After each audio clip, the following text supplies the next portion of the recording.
بیماری کے سلسلے میں ہو آپ پریشان ہو، چاہے روزگار کے سلسلے میں ہو، بالخصوص ہمارے بچے اور بچیاں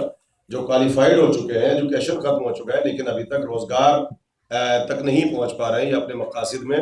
کامیابی حاصل نہیں کر پا رہے ہیں۔ بار بار کالز آتی رہی 10 دنوں کے درمیان بچیوں کی شادی کے سلسلے میں، یا شادی ہو جاتی ہے تو شادیاں کامیاب نہیں ہو رہی، یا سم ٹائم ایسا ہوتا ہے کہ اولاد کے مسائل ہیں۔ تو میں بار بار یہ کہتا رہا کہ میں آخری مجلس میں 1 یا 2 منٹ وہ خاص صدقہ بتا دوں گا، اب بڑے بڑے صدقے نہیں ہیں، سمپل سی چیز ہے کہ اللہ کی سب سے کمزور مخلوق جو ہے وہ چیونٹیاں ہیں، اینٹس جسے آپ کہتے ہیں۔ آپ صرف ان کی ڈائٹ، ان کی غذا کا اہتمام کریں، ذرا سی جو غذا ہوگی وہ 6 مہینے کا رزق ہوگا،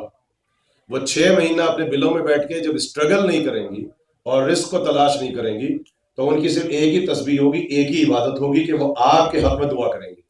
وہ آپ کے بچوں کے حق میں دعا کریں گی، آپ کی بیماری کی شفایابی کے لیے، آپ کی صحت کے لیے، سلامتی کے لیے۔ اس میں 3 چیزیں ہیں، بس ایکول ہونی چاہیے تینوں چیزیں، ڈزنٹ میٹر 1 کپ ہو ہاف کپ ہو، سوجی ہاف کپ یا 1 کپ، شوگر ہاف کپ یا 1 کپ، اور اسی کے ساتھ ساتھ آٹا، سوجی،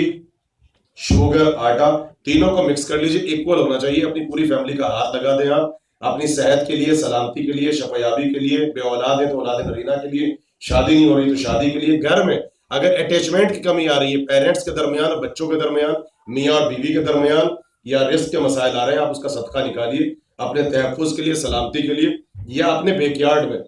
جہاں پر چیونٹیوں کے اکثر بل ہوتے ہیں، سمر میں نظر آئیں گی۔ سب سے ریکمینڈڈ یہ ہے کہ اگر بیک یارڈ میں یا کسی جگہ پر اگر درخت موجود ہے، اس درخت کی جڑ میں جانے کے بعد، یہ نہیں کہ کھو دے، درخت کی جڑ میں جانے کے بعد وہ شوگر، چینی اور آٹا ہاتھ لگا کے صدقے کا ڈال دیں، چیونٹیاں آئیں گی، رزق اٹھا کے لے جائیں گی۔ آہستہ آہستہ جیسے بیماری دور ہوتی ہے نا، سر سے شولڈر تک، شولڈر سے کمر تک، وہاں سے گھٹنوں تک، وہاں سے پیٹھ تک، اسی طریقے سے تمام پریشانیاں آہستہ آہستہ آپ کی ختم ہو جائیں گی۔ اور اتنی سی غذا 6 مہینے کی ڈائٹ ہے، وہ آپ کے حق میں دعا کرتی رہیں گی، اور انشاءاللہ پورے سال آپ جو ہیں وہ اللہ کی پروٹیکشن میں رہیں گے اور حفاظت میں رہیں گے، اور کسی قسم کی پریشانی نہیں ہوگی۔ یہ صدقہ آپ خود بھی کریں